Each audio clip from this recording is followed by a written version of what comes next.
You know the swing states, what are they? Florida? I think Pennsylvania. Is it Colorado, Michigan, the mitten, or whatever. Yes. Make sure you comment. Let us know if you're from some swing states. Tamika Mallory is coming on soon. And once again, a big shout out to Obama. Hey, someone said love Tamika, yes. For stepping into the shade room. Yes. Oh, here we go.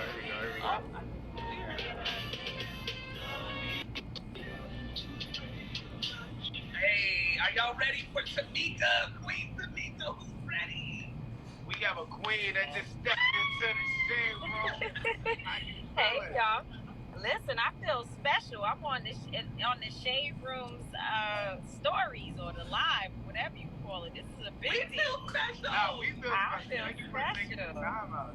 You in the car, like just You drive slow. You drive like slow riders. Listen, I'm not driving, but I'm headed to for a while, actually, for a 3-hour drive to a school that I have to be at this evening. And so it is definitely a tight schedule of things always happening, but I love students. You know, that's like the best part of the work that I do is when I get to spend time with students, and because they're really so courageous and they actually make you kind of step out of your comfort zone and have to explain yourself a little bit. So I like that challenge. Okay, definitely. So we got a question for you. So speaking of you, like you keeping the ground moving, like how do you stay motivated just being such a powerful activist right now? Staying motivated, you know, there's a lot of things that I think, first of all, I think I'm just ordained for the work that I'm doing. So there's just like nothing else that I can do. I think if I went into any other business, because trust me, I threaten all the time to go and, you know, find some other work to do for myself. I'm like, this is too stressful. And dealing with Black folks is extremely stressful, as I'm sure you all know. And so I have these moments when I'm like, y'all got it. I done got too many people in the comments talking ignorant to me today, and I'm finished with it. And I have other skills, so why not just go, you know, work in a different area? But I don't think that I would be really truly happy and fulfilled, because this is actually my calling and what I'm supposed to be doing. And so a part of that is my motivation. I think the other part of it is that I work with an incredible team. The individuals that I work with on a daily basis are people who I truly love, and I know that they really love me. I tell people all the time, if you're ever trying to figure out like how to engage in a movement, it's important to find the type of team that you know really, really has your back. People who are going to stand with you in difficult times, people who want to see you win, and people who even want to see your family members and, you know, and just be a part of the positivity around your life. And that's the type of team that I have. I have a group of individuals that we fight for one another. We fight one another too. We love up on one another, and therefore every single day getting up to go to work with them is not really work. It's a lifestyle. Okay. I'm glad you got a solid team. Yeah, I'm glad you got a team. A lot of people don't know that you should definitely have a solid foundation team, just to, like how you said, keep you motivated, keep you going, and especially like doing what you love to do. Like people gotta do what they passionate for. So we love that. And I love what you mentioned also about being ordained for the work. I think we have Pastor Torrey Roberts in the comments, so you know definitely you are an ordained queen. So let's talk about being ordained, right? Like that's an important thing. About, you know, when you're doing something and it's your real passion, I think it makes it easier. Definitely. Now, speaking of things being easier, we got to talk. It's a mental health check-in, right? Because a lot of Black people have been struggling with what's on the timeline this year. I mean, we're losing people at higher rates, you know, of COVID at higher rates. We are seeing a lot of Black death on the timeline. If it's not our legends, it's our brothers and sisters being killed in the streets by police officers. So a lot of us are kind of wondering, like, do we take a step back? Like, we need to be pushing, pressing forward, but it's like we want to take a step back for our mental health. But you are an activist, so it's different for you. How do you stay sane? Yeah, I have to run towards drama, trauma, pain, and suffering, and that's the difference in the job that I do. And oftentimes, a lot of people I find don't really want to be involved in this movement, or they don't want to really be engaged, because it's hard to make a decision that you're going to actually go into the fire rather than trying to find a way to stay away from the fire. Most people just want to be able to go to work, do what they have to do every day, and go home and live in peace. And I would assume that Breonna Taylor felt the same way. She just wanted to do her job, have her family, go about her life as a person who's trying to be successful, trying to be a productive member of society, until some shit happens to you, and now you're no longer able to ignore what's happening in our society. At least your family members aren't, if you live to see the movement play out around your name, if you don't become a hashtag. And so what I try to encourage people to understand is that it's like life insurance. Gandhi, my girlfriend, Gandhi is my sister, and she often says that it's like having car insurance, getting involved in the movement, supporting, funding the movement, because what it basically does is pretty much put you in a place so that if anything should happen, or even if you see an injustice occur to somebody else, you can say, I was engaged, I was there, I'm a part of this. You're not trying to drum up support all of a sudden for your child or your sister or your brother, or trying to find a way to get involved or to get someone to help you. You now have become an active participant in this movement that is about all of our lives. And so I suggest that people don't wait. And I can tell you, and it's not about scaring people, but I can tell you the truth of my reality is that I've met a lot of mothers who have lost their children that said, I was never involved in any movements. I didn't even understand much about these movements. I don't know this language. I don't know what we're talking about. I don't understand these laws. I don't understand any of this. But now I'm in a club. I'm in a club that I can't get out of, in a club that I never want to see anyone else get into. So yeah, it's being an activist. I feel like that should just be a part of our everyday lives when we wake up every day. And some of us are going to be leaders and more courageous and take more risk, and that's okay. No one is calling for everybody to be on the front lines in the same exact way that I am, but not being involved at all is really not an option at this point. That's a really great. That's a great ending to that. Like, it's not an option at all. Speaking of that, like, Attorney General Daniel Cameron basically criticized like the use of social media with the influencers have been doing just to speak about justice for Breonna Taylor. So, what is your response to the way that celebrities have been using their platforms to speak on this? Well, I think a part of it was that Daniel Cameron knew eventually he might get exposed, and so he was trying to make sure that the influencers and would not go home, so that people wouldn't put the story out here about how he is a part of the corruption that killed Breonna Taylor. Her blood is now on his hands. And so I think he was just saying, like, let's see if I can get them to go home and act like they don't see what's happening right before their eyes. I think that in this particular moment that we're in, we all have to recognize that everyone has a role, and influencers have a specific role to keep someone like Breonna Taylor's name trending. Listen, Breonna Taylor was murdered on March 13th. March 13th.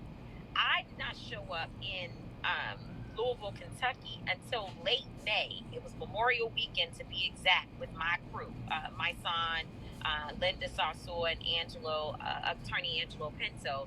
We showed up in late May because we got a call from Attorney Benjamin Crump asking us to come down to bring Until Freedom into Louisville and to stand for Breonna Taylor, because the local activists had been out there on the ground, but they weren't getting the type of attention that they needed for Breonna Taylor's case. And so it was to bring, as you said, influencers, people with the platform, together with the local groups to see if we could get more support around her name. But just listen to that timeline. From March until late May, people did not even know about what happened to Breonna outside of Louisville, Kentucky. That means that if the people on the ground and then groups like ours did not go in to support her family and those there locally, this situation may have been swept under the rug. We may never have known about it.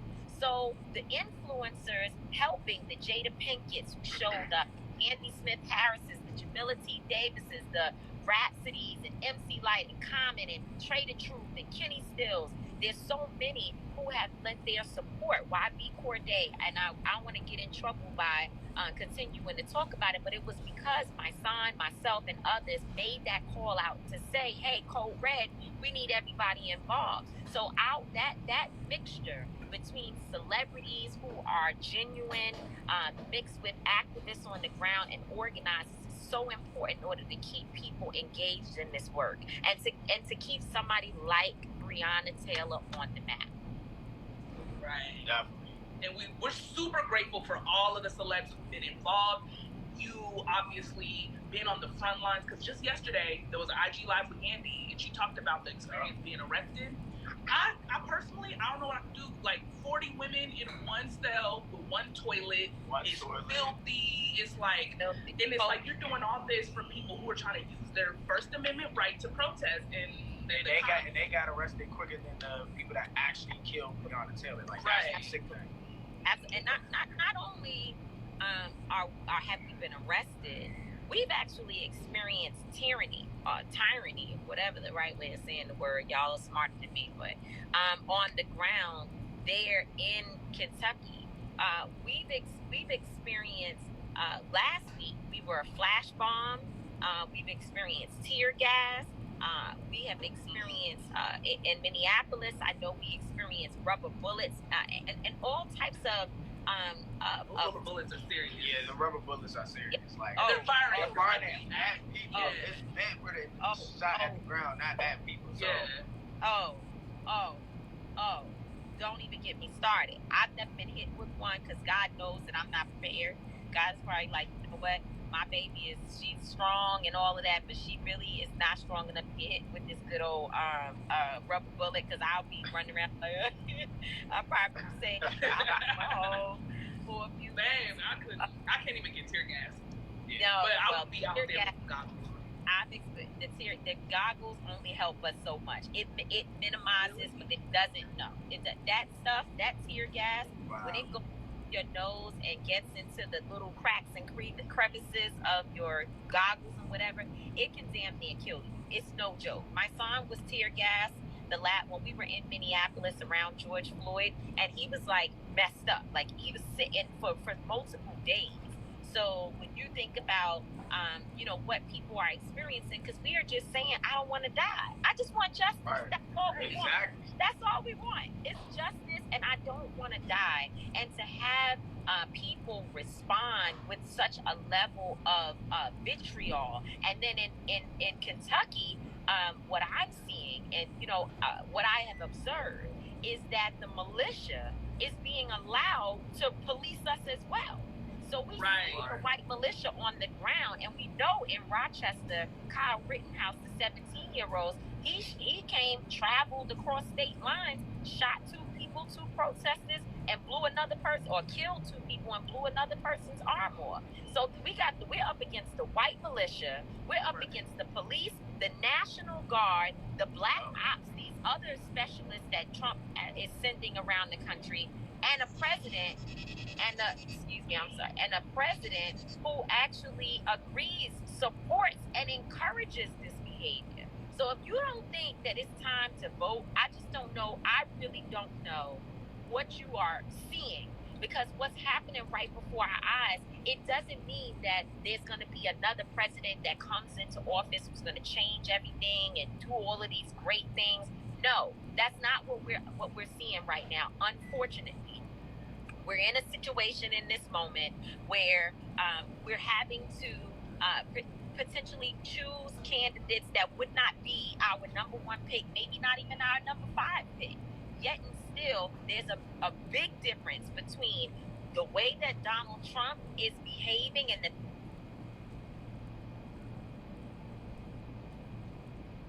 Harris ticket, right? I would rather fight against Kamala Harris and Joe Biden.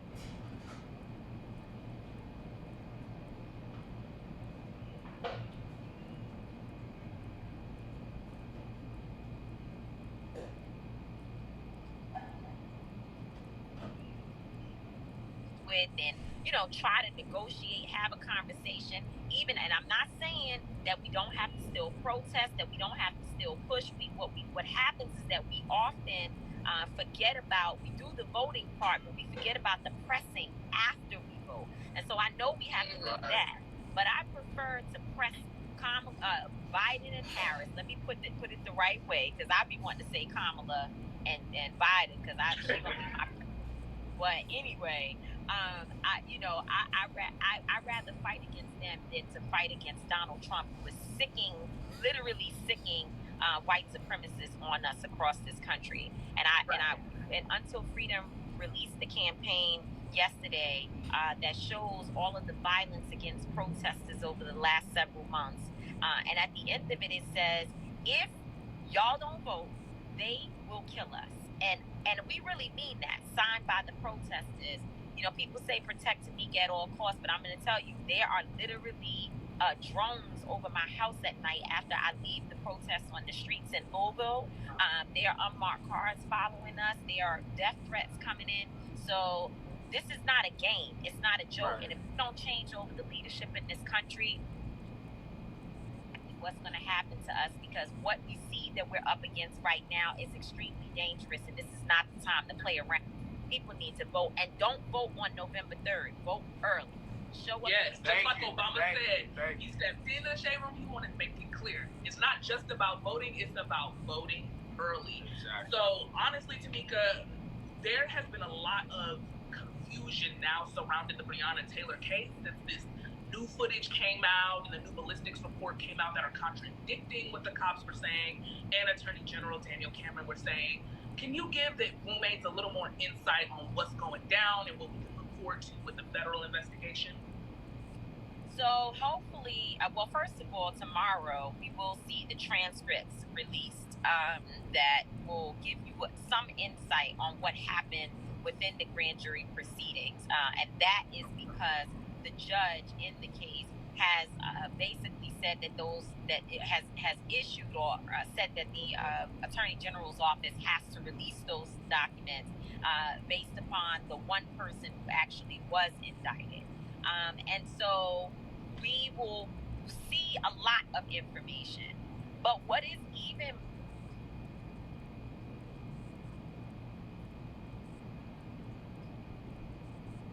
filed a motion, whose attorney has filed a motion saying that they want the transcript released, but get this.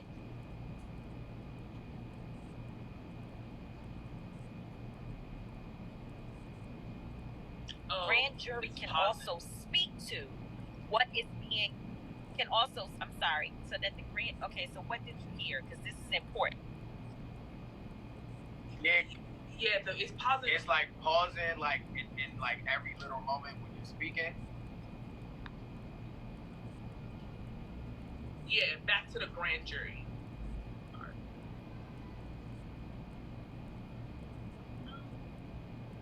Okay, wait, hold on, roommates. We want to know. Can y'all comment? Y'all said she said nothing. Can y'all hear Tamika? Y'all can hear Tamika? Nothing. We see you, Pammy 383. You said you can't. Start all over again. Ooh, recap the whole thing. All right, Tamika, we're gonna give it another couple seconds, and then what we will try to do is end the live and restart it. Okay? Another couple seconds. Oh, we hear you, but we hear you, but it's still breaking up. Like right now, you're frozen, so I'm not sure if you can hear us or not. All right, we're gonna go live with you again, Tamika. Can you hear us? Yes, I think I heard it. So we're gonna